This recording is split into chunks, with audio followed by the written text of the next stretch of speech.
What's going on? Feature Friday back for another season number 2. And season 2 is brought to you by the Supporting Black Communities Fund, administered by the Black Business Initiative. Boom, and let's dive right into it. Mm-hmm. So this episode, we're just going to set the tone, set the vibe for this season. We're going to talk about what we've been up to, and we're also going to rewind and talk about how Feature Friday actually got started. Mm-hmm. And even before we get into it too, you guys should already know our names by now, but my name's Aaliyah Arab-Smith. I'm the co-host for Feature Friday, and my name's Trevor Silver, hailing from North Preston. We here. Yeah. Sounds good. So, yeah, maybe let's start with how the Feature Friday started. I feel like the Feature Friday it came about through the ANS Lab, so the African Nova Scotian Social Innovation, Employment, and Opportunities Lab. We just call it ANS Lab for short. And it started through that because the work from the ANS Lab works to close the employment gap that disproportionately affects our community members. Like, for instance, I think we got to get an update on the stats, but I think it's Black people in Nova Scotia are 2 times more likely to be unemployed. And then our African Nova Scotians connected to the 52 historic communities are 4 times more likely to be unemployed. So what you're saying specifically is the Black unemployment is higher than the average, and then the Black Nova Scotian is even higher than that. Yeah, no, for sure. When you get more specific into our communities, for instance, connected to Africville, North Preston, North Preston, up home, those communities and our people from those communities are more likely to be unemployed 4 times, even more than just Black people generally in the diaspora. So and there's different historical reasons why. There's different things that maybe we should actually get someone on here to talk about. That's an expert in historic understanding of statistics and stuff like that. I think we should find or brainstorm and see who's in that realm. Facts, and to speak to the systemic effect and stuff like that too, because I know with some of the work that they were doing with the committee and stuff and speaking to community, there was systemic effects, discrimination, all these other things that are contributing to it. So I think that would be really cool to get someone on there for that. Definitely. But yeah, the ANS Lab has been doing a lot of work to help close that employment gap. One North End in general as well has been contributing to that. And with the ANS Lab, the Feature Friday, I think it came about because of Nakia Paris. You got to give the credit where it's due. Shout out Nakia. Yeah, Nakia came up with an idea. And you all probably remember that the Feature Friday started as a live, Instagram live, budget-friendly, effective, engaging community. And I feel even with the Instagram live, that must have been a year ago, because we're just coming off of our first year Feature Friday podcast, right? Yeah. So a year ago we ended those, or because I remember probably 2 years ago that's when I got on or got introduced to it. So then before that, what were you guys? How long before I came online? That's a good question. I think. Oh my goodness, did it start?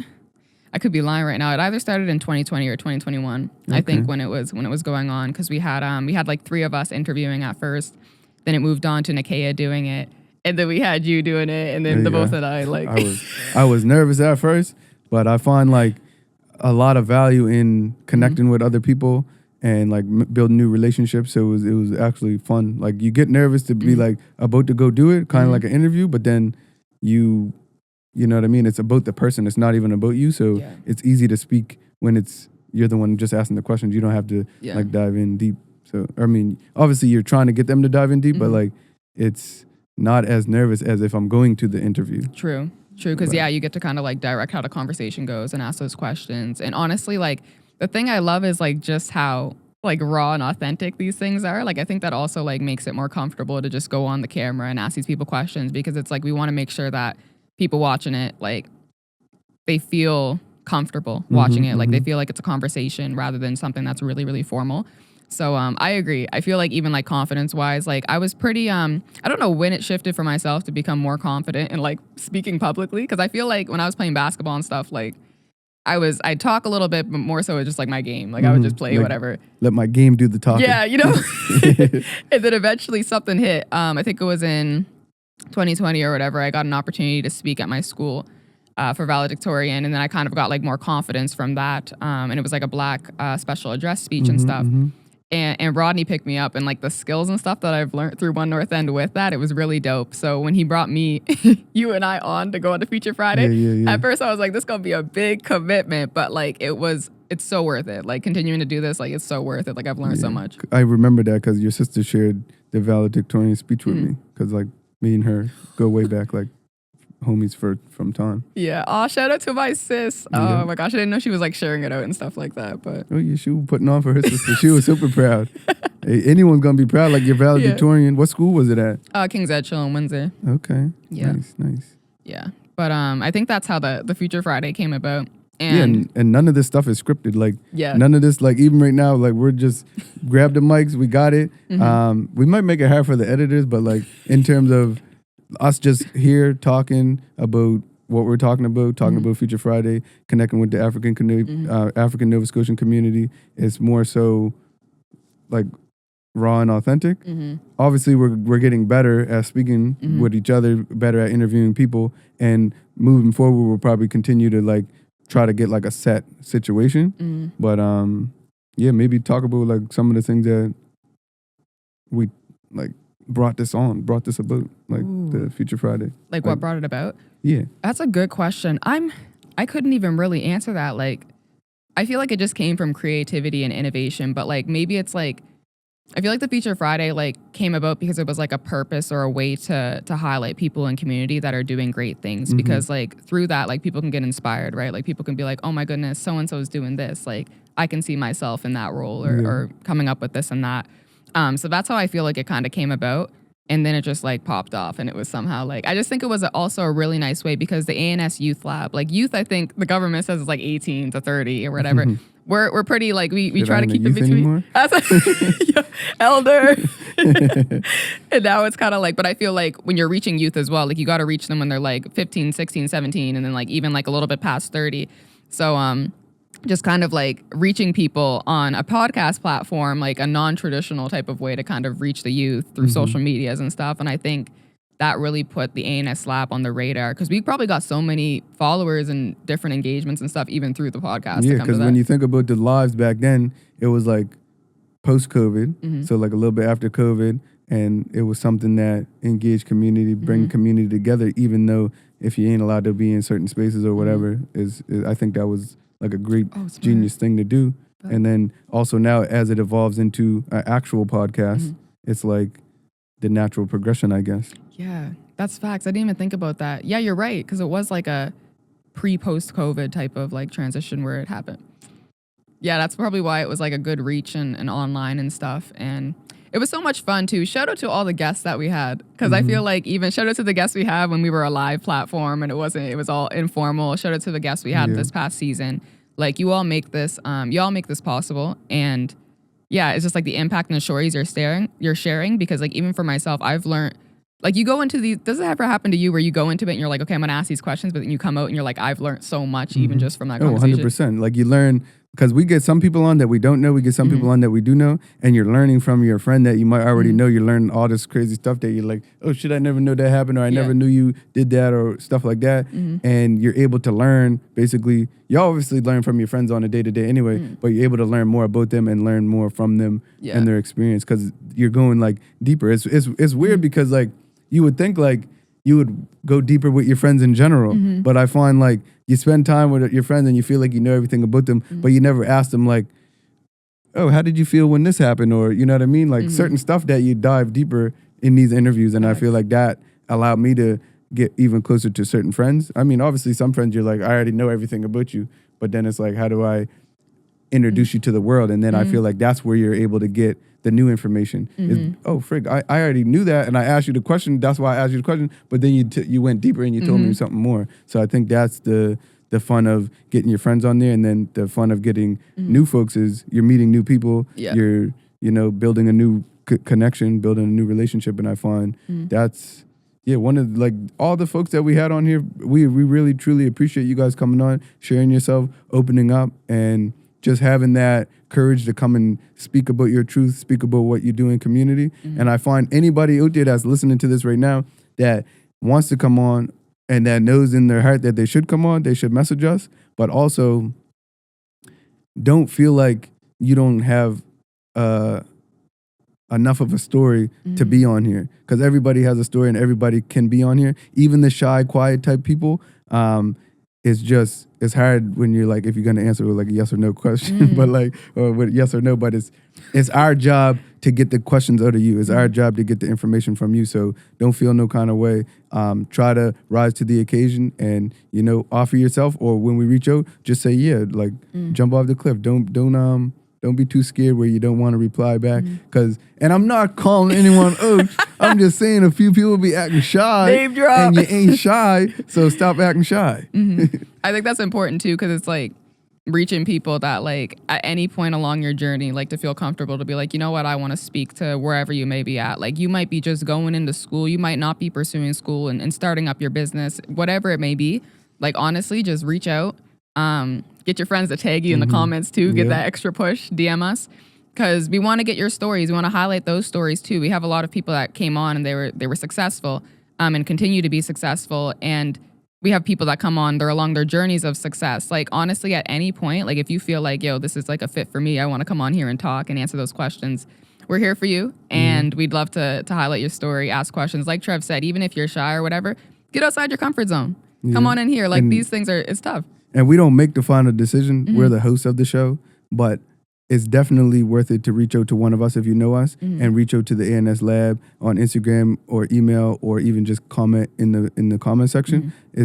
That's how we're gonna get to you. You know what I mean? Facts. Yeah, and like you said, we don't make the final decision, but like putting yourself on that radar, even commenting and stuff, and putting it on the radar of podcasts and stuff in general. Like I think and that's really dope. It's good for like even if you're shy, because you guys might look at us and you might think like, oh, they're good at speaking or they're whatever. But for me, like I feel like I'm at 10% of my potential. Like you talk about doing valedictorian that allowed you to go to the next level or be able to feel more confident. I feel like this could be a stepping stone for everyone else. Because for me, like I've been on a few other podcasts and now like as a host, I'm getting all that experience and all that fun as I go. But I'm feeling like I'm only 10% and that's all kinds of experience that I've had. But after the first podcast you go and be a guest on, then the second and the third, you get better, the butterflies go away. It's kind of like in the very first podcast you go on, you're just like, you feel like you're in this place and there's 20,000 people looking at you, but it's not. It's just you and the person. And I feel like it's the person's job to make you feel comfortable to be open and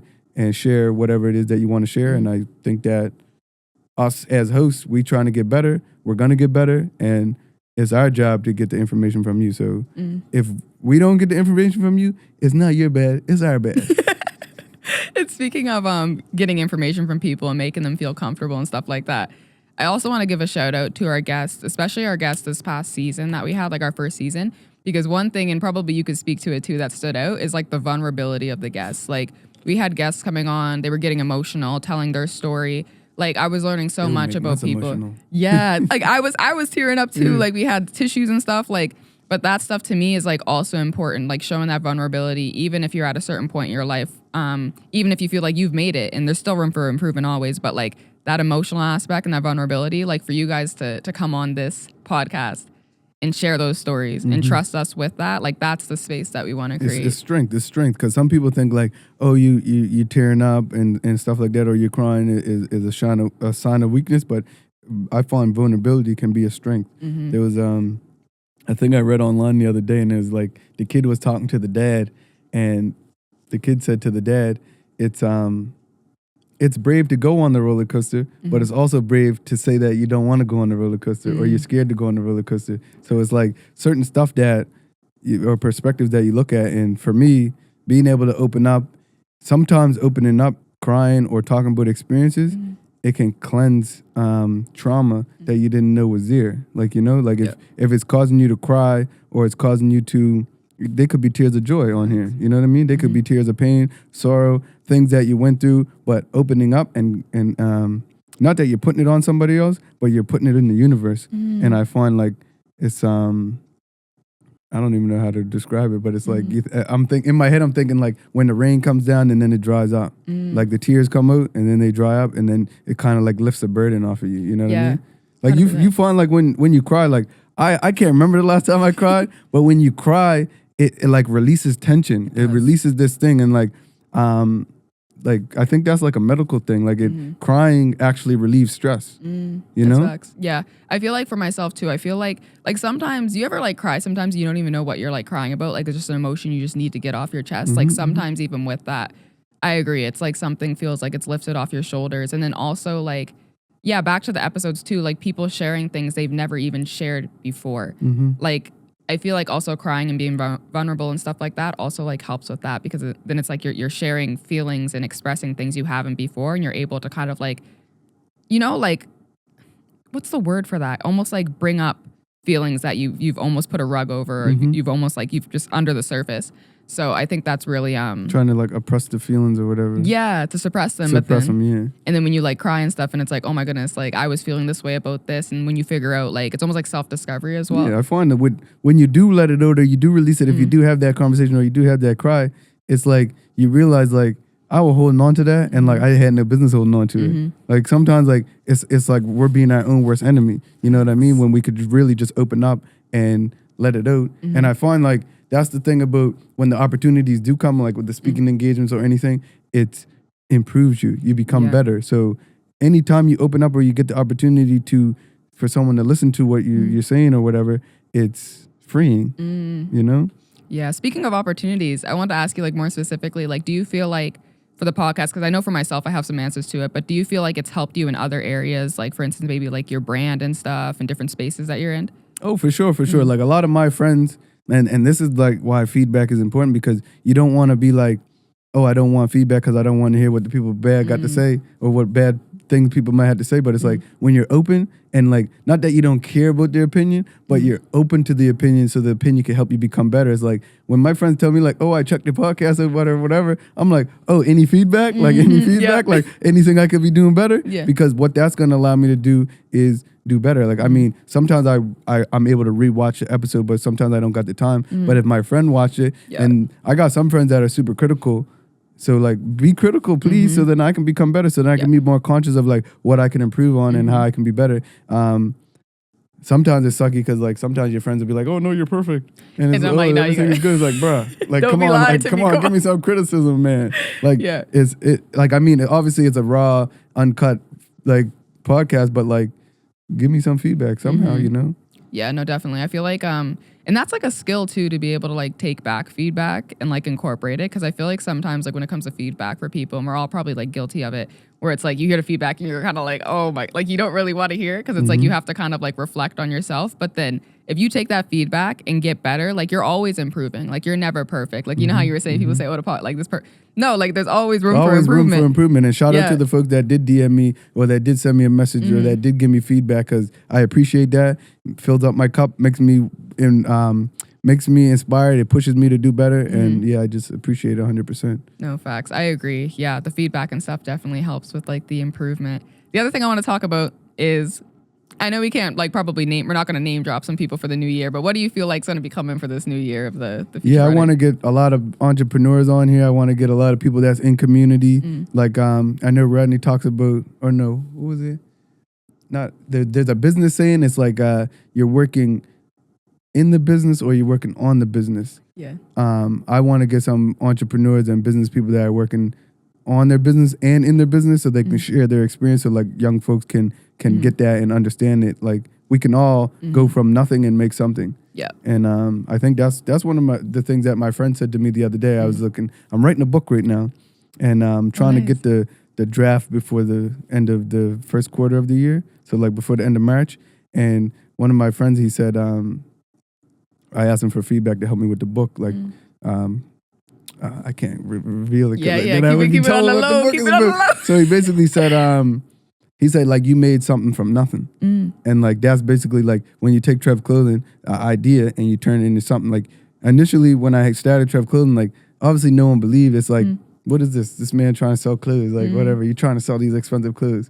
And then you realize like, I had to believe and have that firm belief in order for it to be something. And then over time, it actually became something. And then now it's something that people wouldn't even look at and be like, I can't believe, like people now like, oh, I can't believe that someone wouldn't believe in that, you know? But you have to have the 100% belief, and then you kind of got to rock with or find the people that believe in it. But also you got to put in the work. Like you got to learn how to design, you got to learn how to market, you got to learn. What I learned is that like, when it comes to like the market is like, if you got like Gucci, Nike, all these other brands that you're competing with, is like, I have to work as hard as these designers, and I have to stand on like the business of like, this is the price that I'm charging. Yeah. But then also I have to be good. I have to actually be good. I have to get better. Like you can't just be like, oh, I'm gonna make a shirt and then the next year the same shirt, or I'm gonna, you know what I mean? I got to continue to innovate. I got to continue to take risks, and that's the ability. That's how you take something from nothing and make it something. When it comes to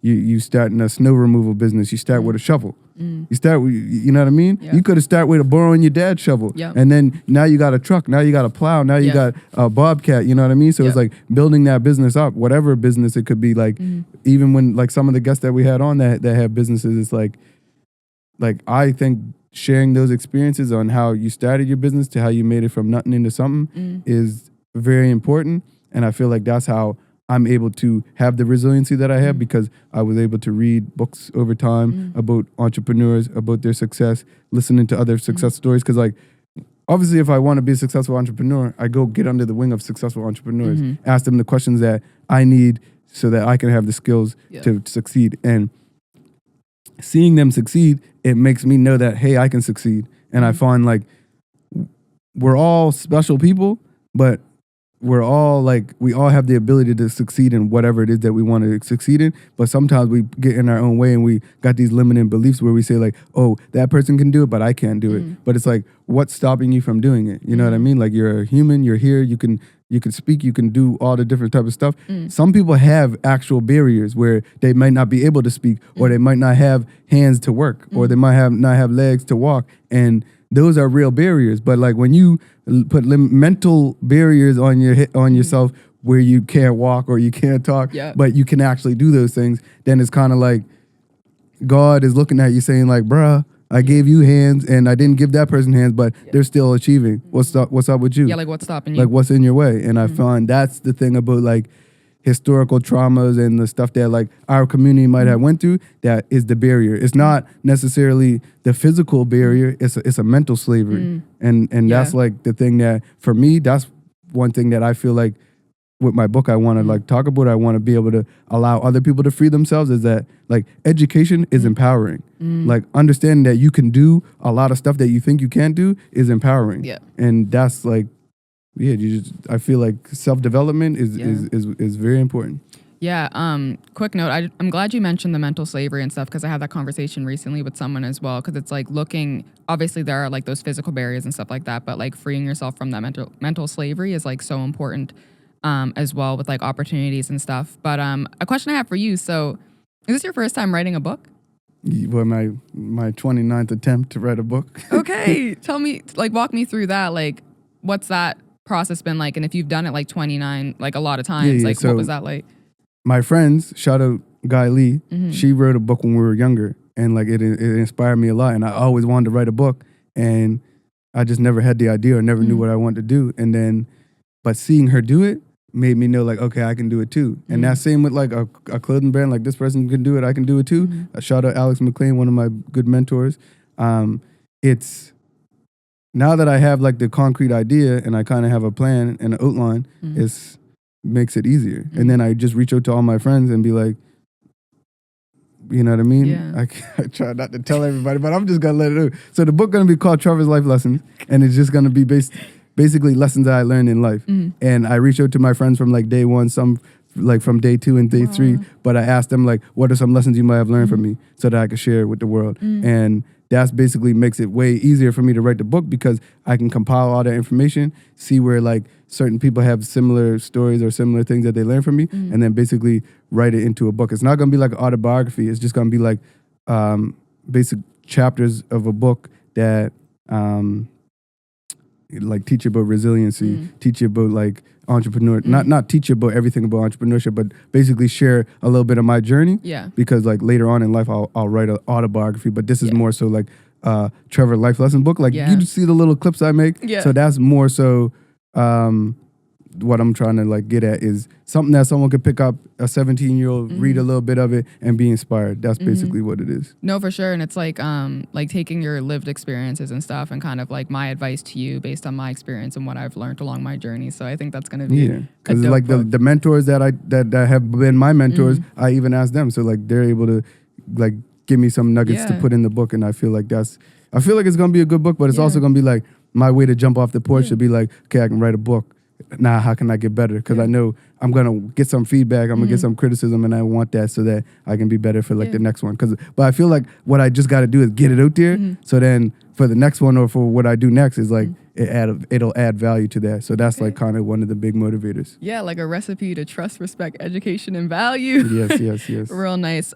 Speaking of like the book and stuff, it's been a year since I guess we've had our conversation together and like an update on what we're up to right now. But I want to hear more about some new things on the horizon for you, or some things that you have planned and other where you're at now. Maybe you go first. Want me to start? I talked enough about the book. Okay. Pre-order now. I'll start off then. So yeah, last year, it was January last year. So first thing, I recently graduated. I mean, recently is probably a far stretched word. It was last May or whatever. Shout out to all the Dow students out there. All the ANS Dow students, you know, gotta put them on the map. Facts. Yeah, no, Dow, shout out Dow, shout out the Black supports that were there too. But yeah, graduated, Bachelor of Science in Medical Sciences, and like on my radar right now, it's med school. So oh my goodness, was it last summer? I know, right? Med school. Last summer. What timeline was that? I had to write the MCAT. You guys know the process or probably heard of the process. If not, for Dow Med, you have to like write the MCAT. And you have to write a CASPER, then you have to do like an interview, you have to write an application, and like there's specific like deadlines you have to meet. That's why they never seen you all summer. That's what I mean. I was so locked in all summer, y'all. And like, oh my goodness, I'm just gonna walk through like how that experience was. Cause first thing was that MCAT ain't no joke. It's no joke. Like I was like, I'm gonna do the best that I can. Like a lot of times, like even if something feels far stretched, I'm like, you know what, the best you can do is bring your best self to that space. And if you need to improve off of that, then that's fine. But like, you don't want to like, push it off. Because I even think like third year, I was planning on doing it and I kind of pushed it off because I was intimidated. I'm not going to lie. I was intimidated about the process. Then I had the fourth year of school coming up that year and I was like, I don't know if I want to really do it. Yeah. But this year, I almost did that again. And then my parents like, go for it. Like, do it. Like, and I'm like, okay, don't be like them people that, I'm going to take a year off before I go to university. Yeah, and then next thing you know, it turns 1 year to 5 years to 10 years. Yeah. I mean, if you pop off on that too, then that's your motto. But for me, I was kind of like, it was more of intimidation. But then I had people around me saying like, you know what, do it. Like the worst that can happen, or not even the worst, but the best that can happen is you're going to know what you can do better the next time if need be. So I studied for the MCAT for a couple months, got the books and stuff. Amazon canceled one of my orders when I needed the books at a certain time. So I was like, but I found it, Facebook Marketplace. Shout out to Facebook. Out to you. Shout out to whoever you were that had it on Facebook Marketplace. And I passed it. I paid it forward to the next person on Facebook Marketplace. But yeah, I got to study and stuff. And the MCAT, it was interesting because I went in there and I was expecting like something completely, not really like different, but the space was like, you had to scan your hand. You had to like. I knew it was stressful. I did the LSAT, so I didn't, I didn't know what you went through. That's like, I felt like I was in like some type of system, like when I went in there. But like I couldn't even eat. Like I had a little locker, couldn't eat and stuff. But I did my best. I remember laughing. I tell my friends this all the time. I was in there at the MCAT and I was like, there was some questions where I just started laughing. Because I'm like, you know what? I'm going to do my best. I don't know what the outcome's going to be. The other people are stressed. Like, I came to a point where I was like, I'm just laughing. Oh, man. I seen some people in there, like, it was like, they on like one of them things, what do they call it? A lie detector. Yeah. Sweating. I know. I'm like, no. I took it serious, but I didn't take it that serious. Yeah. And my one was like, I was taking it serious, but I was like, I can only do at this moment what I'm capable of. So I'm like, I just started laughing because some of the questions, I'm like, oh, I knew I should have studied that. But got through it. Got a score that I wanted. That was great. And shout out to the Black Learners Admissions Pathway and plans and supports, BSAC, all y'all like for making that stuff happen, because I feel like having a pathway designated for African Nova Scotian students, the pressure was lifted off my shoulders because I'm like, all I have to do is just bring my best self. And I got a team of a committee and a team of people that are rooting for me. Yeah, right? Shout out to Timmy and Vanessa down there at Plans. And IMPM. Yeah, Michelle was there too, and Michelle Patrick, Barb, all y'all. IPMP. So. Yeah, inclusive pathways. Yes. You know I helped with that design, right? Yeah, I saw the top too with the Trevor logo. Shout out. Yeah, but that was like basically most of my summer last year. Then wrote the Casper. Now, shout out to the podcast. I'm going to speak of a couple things that the podcast prepared me for. Podcast prepared me to speak at the Casper. The Casper basically is like you have to kind of answer questions on a recording. That was light work. I got my 4th quartile. I felt happy about that. And then I had the DAL interview. I was happy for that because of the experiences through this. I'm like, okay, it's just navigating a conversation. I was a little bit nervous and seeked help from a lot of my supports. Like, shout out to Dr. Sanera. Shout out to like my cousin Ariel, shout out to Dr. Chad Williams, like all y'all. And there's probably a much more names. Oh, Ishan, shout out to you. There's so many people, honestly. Maybe I shouldn't have named people out because they're going to feel some I never way. name drop. I know, right? I'm joking. I do name drop. I know. I mean, if name I drop. forget about you, sorry. Yeah, but y'all were You're all in my supportive. heart. I didn't forget about you because when I'm off the... See, the camera sometimes makes you forget about people when you're in that moment. Yeah. Or you makes you like, it's too much on your mind, so like, don't feel bad. But you know, like Gary Bills was saying on the last season, people going to be mad with me. Yeah, people gonna be but y'all know who you are. You guys helped me through that and definitely gave me those supports and stuff. So now I'm waiting for March to hear what the outcome's going to be, and I'm really excited. But in the meantime... Fingers crossed. Yeah. Send your prayers. You know, hopefully me. she gets in there. Yeah. Like, I'm not going to say, like, we know she's going to get in, because then if she don't get in, but, like, how's she not going to get in? Like, I know. My biggest thing was I felt like my nervousness was missing a deadline. I feel like that's what would have screwed my whole application up, but I think I hit every deadline. Because I put it in my calendars. Because I'm some person, like, I'm one of those people that wait last minute for things. So I was like, oh my goodness. she lying. No, I really do. She lying. She's on the ball with everything, so don't let her lie. Oh, I appreciate you. No, for real though. I feel like, I do be on the ball, but I'd be like... The pressure is on her, so Yeah. she probably feels like it's, the deadline's be coming. quick. So, yeah, but she's a perfectionist. Yeah. So... And I thrive when it's last minute. Like, I thrive when I got like 4 days to do it. In the fourth quarter. Yeah. Last second. Buzzer beater. No, facts. But yeah, that was great. In the meantime, right now I'm working as community partnership officer at the Dartmouth General Hospital Foundation. So working on health equity initiatives and stuff, which is really nice. Yeah, no, really good stuff. How you liking it over there? I like it. It's definitely, it's interesting, and it's nice because I worked in the nonprofit with Rodney and stuff. So having that context definitely helps with the role. Definitely learning some things. I feel like there's a lot of innovations, but there's also sometimes limitations as well. In the nonprofit sector that definitely I want to like grow and change. Yes. Is there any other Black folks over there with you over there? No, so only in that role with the foundation. So like you have the hospital and then you have the foundation. So the foundation is almost like the fundraiser segment, and then the Dartmouth General Hospital is like the hospital and stuff. So there's like an affinity group and stuff led by Lita Jarvis. And that's basically like those African Nova Scotian staff, and we all kind of like meet on a quarterly basis and that. So like that's kind of nice. But within the foundation, I'm the only person that's African Nova Scotian. Okay, so you're there representing for us. Yeah, representing. But we want those teams to grow. Like that's my biggest thing in those spaces, right? Yeah, my thing is always like even though we're only 2% of the population, we can make up more than one person in an organization, you know? Yeah, for sure. So what if you don't get in? You see, like and I think of that stuff too. Because like people be laughing, they're like, you're in. But I'm like, well, what if not? Yeah. I just continue to work, continue to keep pushing. Will I rewrite that MCAT? I don't know if I want to do that, but if I have to, I'll do it. I can see you in the match episode of Feature Friday. It's like, everybody want to know what I was going to do if I didn't get it. I know, and it's like, here's what I'm doing.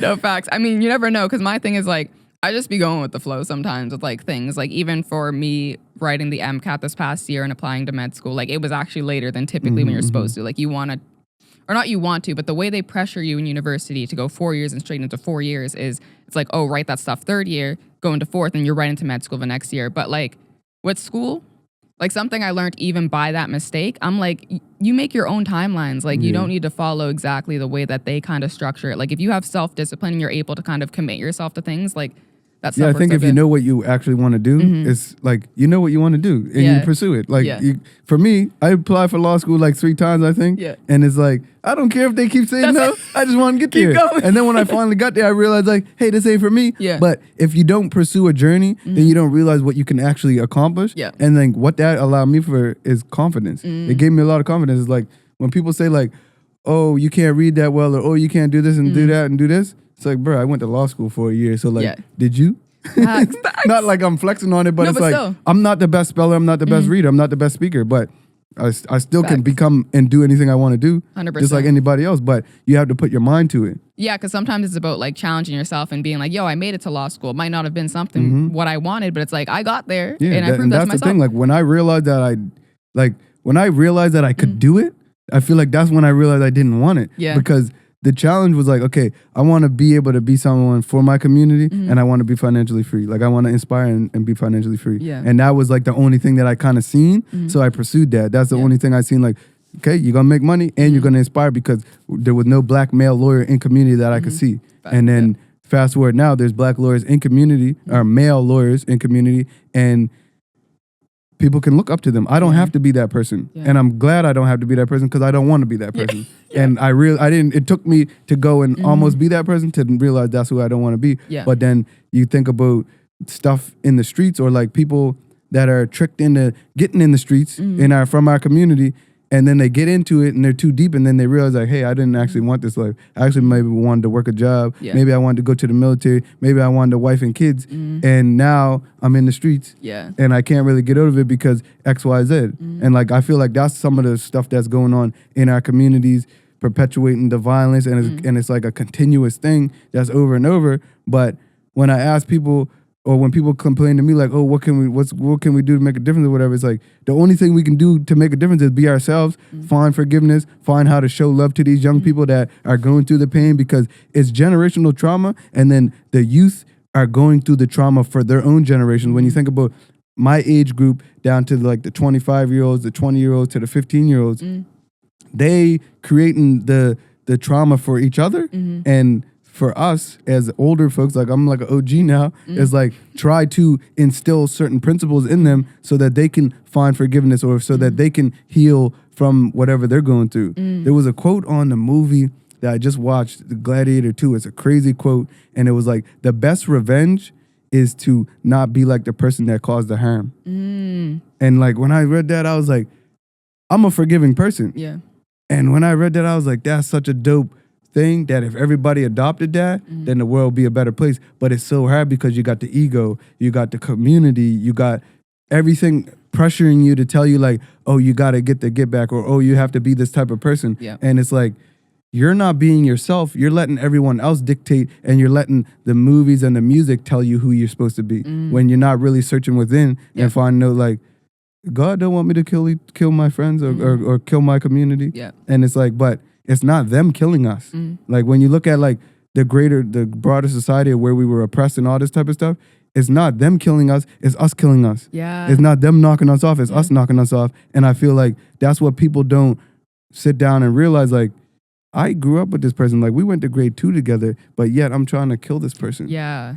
And I'm sorry to get on this topic, but is this a major thing going on in our communities, and it's affecting all of our communities. It's not just affecting one community, because when it happens in one community, it happens in another, and we're all one community, because a person with this last name is in this community and this community, they're related, but then they want to like cause harm to each other. And it's hard to, a lot of people say it's hard to go back because, oh, the person already caused harm. But it's like, how do we move forward? Yeah. The only way you move forward is finding forgiveness, finding how to love your neighbor, finding how to heal, like, you know, and I mean, it's on us to be ourselves, to be able to forgive, and to be able to pursue our dreams, so that we can show other young folks that, hey, you can pursue your dream too, and your purpose doesn't have to be in the streets. Your purpose doesn't have to be like, oh, that's my enemy and I got to do something to him, because I find that's one of my perspectives, is that because folks lack purpose, they find their purpose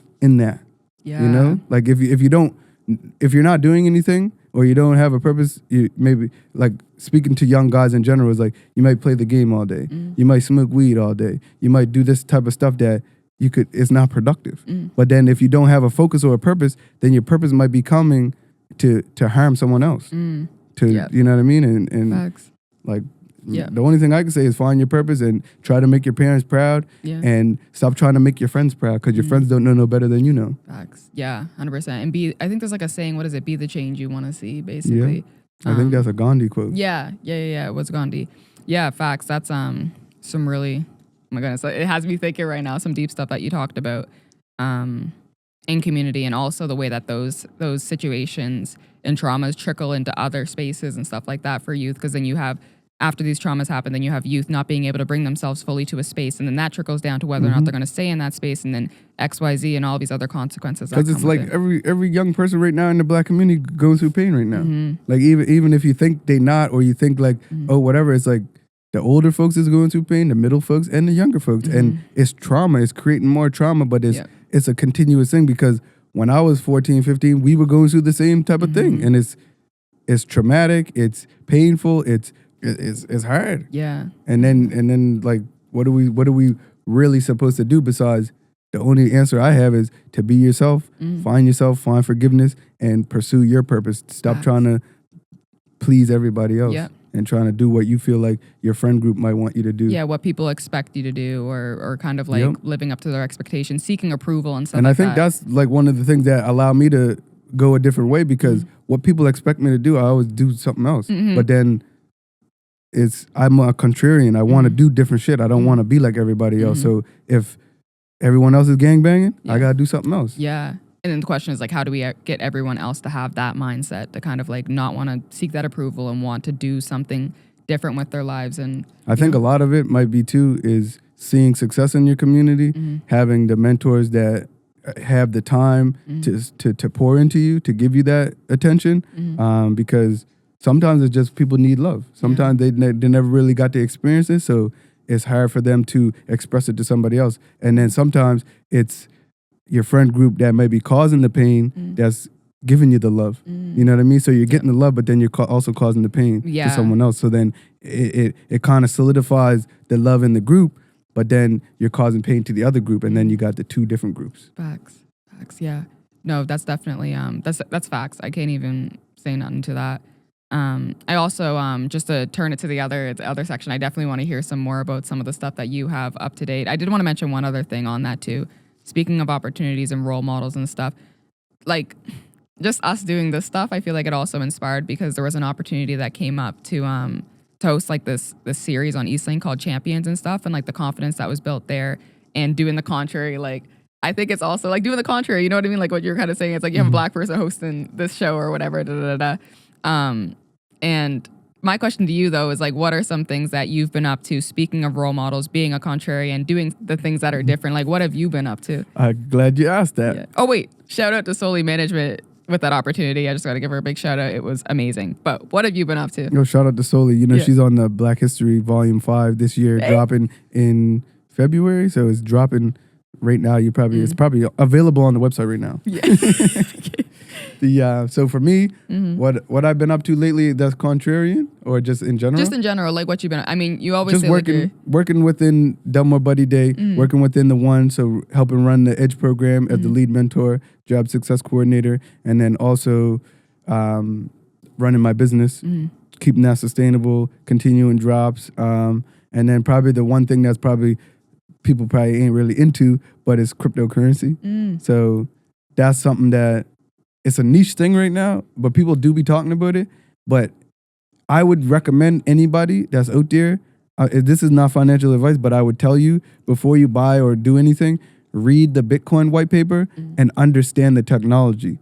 So understand that, and then also take a little step back and understand money. So people say they want to have money and they want this and that. If you don't understand money, how are you going to generate or keep money? You know, if you don't understand what the purpose of what money is. So back in the day, money was on like the gold standard. So money back in the day, gold used to be money. And then they invented paper money. And then so gold it was on the gold standard. So then they took it off that. So then paper money was just paper money. I'm not an expert in it, so I'm not going to act like I know something. But I just know back in the day, gold was money. Paper became money, and now money's gonna be digital. So like people act like, oh, Bitcoin this, and they scared or they worried. Bruh, when you log in your online banking, the money is digital. When you tap your card, the money's digital. You don't got no cash in your hand, you know what I mean? So the future is gonna be digital. So the earlier you learn about the tech and the earlier you learn about where we're going, then the better chances you are gonna have. Because people look at it like, oh, guys bought Bitcoin at $10 and I'm too late because Bitcoin's 150,000 now. Bitcoin go to 1 million, then you're gonna say, oh, I'm late now. And then when it goes to 10 million, you're gonna say you're late again? Yo, but how many times you gonna say you're late? That even ties into just life and opportunities in general, because you got people sometimes even with things like, it's like, oh, I'm too old to do this now. Oh, I'm it's too late for me to do this and that. And it's like, nah, like it's not too late. No, it's not too late. And don't, like for us like the ANS community, learn about the tech. The more you learn about the tech, the more you realize like, I have to be on this. Like when you learn about it, you can, like for me, when I started learning about it, I was like, I cannot be involved because I have to learn more. Even if I ain't got no money, I still gotta learn. Like when you ain't got the money to invest, you can learn. So that's my thing, is just not financial advice, but learn as much as you can about cryptocurrency. And I guarantee you're gonna buy some because you're gonna realize like this tech is actually teching. Facts. But yeah, no, there's so many like lessons I feel like learning about like staying ahead of the, what does it Rodney say? Stay ahead of the eight ball. Eight ball. Then the crazy thing about it is like there's a 8 ball, like it's not a meme because it's not a meme coin, but it's a token that I'm involved in the project, and they use the 8 ball as like the imagery. Yeah, like the logo type. Yeah, so it's like it's pretty cool because I'm behind the 8 ball and I'm about to win. Yeah, hopefully. We gotta check it on him too in a couple months. Oh yeah, no, for sure. Yeah, and if anybody wants to learn about crypto or anything like that, or learn about entrepreneurship or anything, you can reach out to me on Instagram, Trevor's Life Lessons.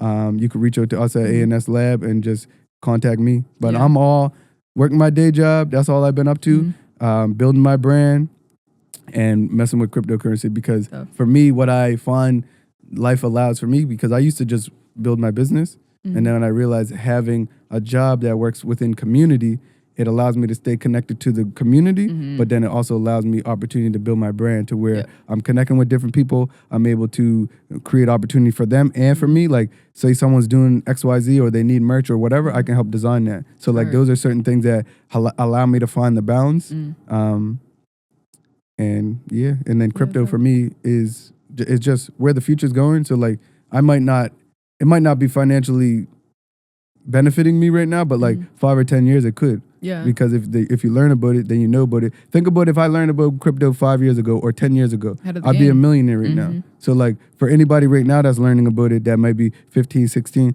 by the time they're 25, they could be set. You never know. Facts. And I feel like that's another thing too, like the financial management and literacy and getting on top of that for the new year. If you're not already doing that, because there's things that I'm learning as well with investments and all of that fun, cool stuff. There's a book I read. It's called Rich Dad, Poor Dad. It's very, very, it teaches you it's very important because it teaches you the fundamentals of money and like business. And there's a book that the guy wrote that's called Rich Dad, Poor Dad for teens. So basically it's the normal book, but broken down for like teens. And like I've probably bought like 50 plus of those books and give them out to different kids. And I've read it myself. And like my godson, he read it. And he went to his class and he got up in front of the class and he's like, I'm going to teach you guys about financial literacy. And he was only in like grade 5. And he said, I'm going to teach you guys this stuff. So in the future, you guys ain't going to be living in your grandmother's basement. Wow, that's tough. And I was like, that. I was proud because he's learning stuff young. that we never knew. Yeah. And it's going to give him a leg up for the future to be more financially savvy because the more, if you know the terms, if you know the, I think that's a big barrier for us because a lot of us, that we pursue money without direction. Like, you know what I mean? For me, it's like find your purpose, understand money, and then allow your purpose to make you money. And when you know that, you can do it. That's so facts too, because like something that I also mention to people, it's like even when we find ourselves in spaces where, let's say for instance, I'm pursuing medicine and all these other things, when you get your jobs and stuff, like knowing how to manage the money that you're getting is so important. And that's what I'm starting now. Cause if you read that book, I'm going to send you the PDF version if I can find it. You read that book, you're gonna, and it's the teen version one is better to read because the other one's like longer and like take you long to read. You can read this one like probably an hour or like two. No jargon, like just no jargon, just real language. Facts like income, assets versus liabilities, all that type of stuff. Boom. Like anyone that's out there listening, get your kid that book, read it for yourself. Is trust me, it's the best book. Sometimes the it's sold out, you can't even buy it. Yeah, like teaching the fundamentals and stuff like that. Really important. First off, I just want to go back to the financial literacy. I'm so glad you made that point. And I think that's something in the new year, if you're not already having that on your radar, learn about it. Like there's so much to learn about in that free time instead of like scrolling and do these, like try to go watch a couple videos, read a couple things, look at a couple things, and get ahead of the game on that. Because speaking of being ahead of the 8 ball and that crypto type stuff, but being ahead of the 8 ball, like be ahead of the 8 ball in different areas of your life and stuff. And it can start small. Like you don't need to have all this amount of money and all this other stuff to be able to start thinking about these things. Think about it before you even get to that point. And you could even get yourself to that point by thinking about it now with the funds that. And it's not a rush. People think they're supposed to be rich by 25 and 30. It's like, bro, the richest people I know, they 35 and up, 40 and up. Yeah. You don't get rich when you're young. You grind, you build yourself up, you learn, and then you get the money. But if you don't do all that self-development and you don't learn about money and you don't work hard, you can't get it. Facts. It don't just fall out the sky. Yeah. Yeah, for sure. So yeah, that was that's tough. But also shout out IWK as well, doing some work with mental health and addictions and youth advisor basically for that. And I think it's important relating to some of the trauma and stuff that you were discussing in community. And then also shout out Rodney, shout out One North End. Still working with them, and they make this possible. Like they help make this podcast, this platform possible with the ANS Lab as it being a program with them. Was there anything else we didn't talk about that you think we should touch on? No, I think we talked about a lot. Creating a lot of value with the podcast, creating a lot of value with these organizations and the opportunities. I feel like it spreads beyond just the podcast because it adds value to your career, adds value to my career, and then hopefully we're adding value to you guys' career. We hope y'all are getting inspired by this, by the Feature Friday, and I hope that you're excited for the season like we are. We can't wait to get some guests on. There's some spots that are still open too, so if you want to get on it yourself, you can self-nominate. If you want to nominate someone else, shout them out in the comments, DM us, whatever it may be. Don't be shy.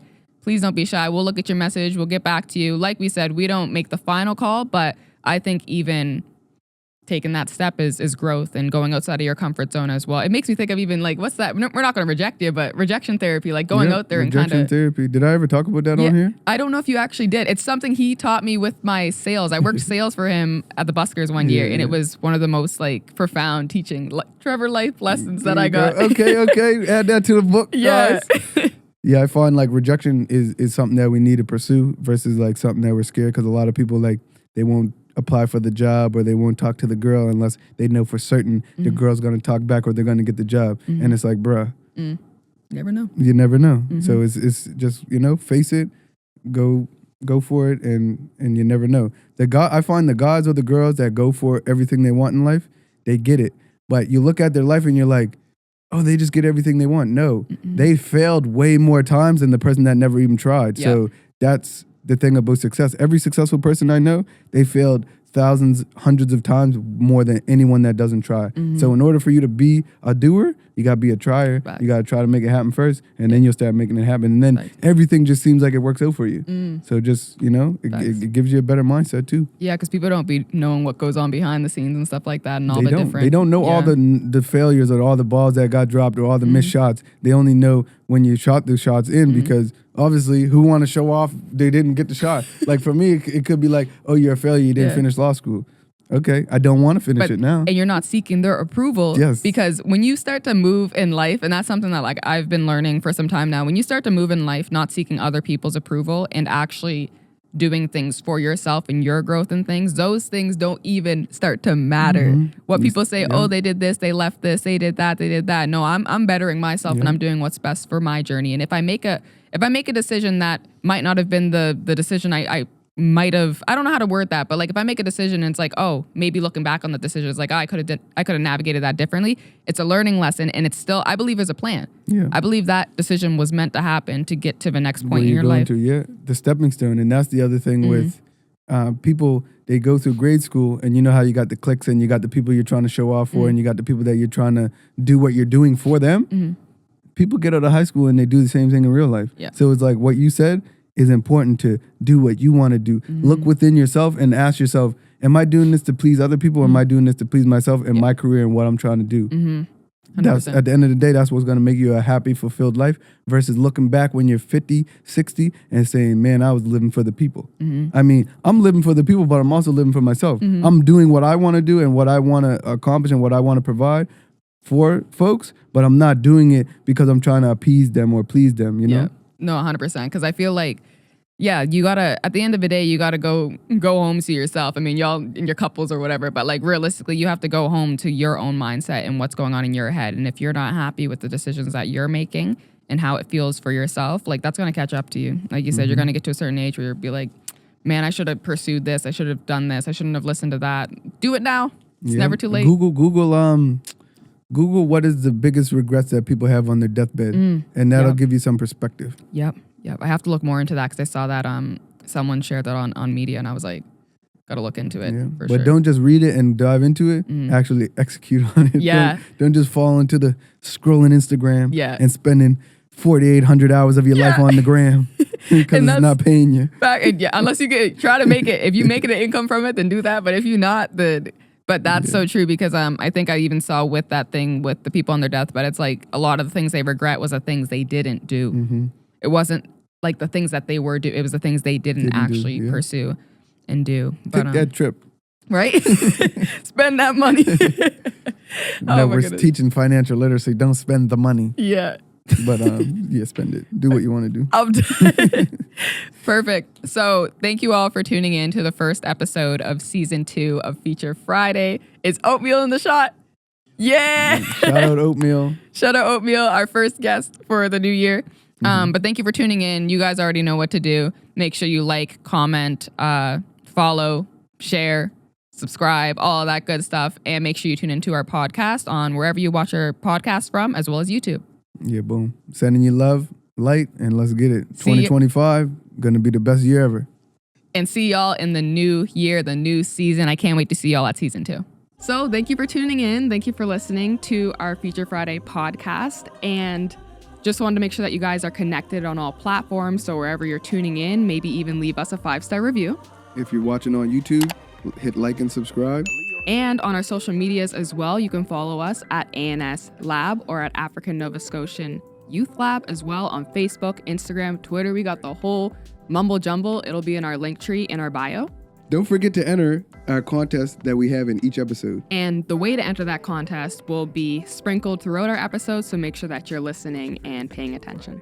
Each episode may be different, but comment below wherever you are. And if you don't use social media and you're one of those people, you can even reach out to us by email at anslab@onenorthend.com. The details are in the episode description.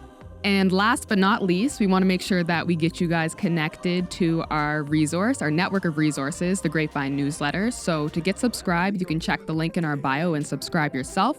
But if you're not that tech savvy, you can also email us at anslab@onenorthend.com and we can get you hooked up. We'll see you on the next episode. See you next month. Let's get it. Feature Friday. Friday. What's your favorite thing about Fridays? That's a good question. The features.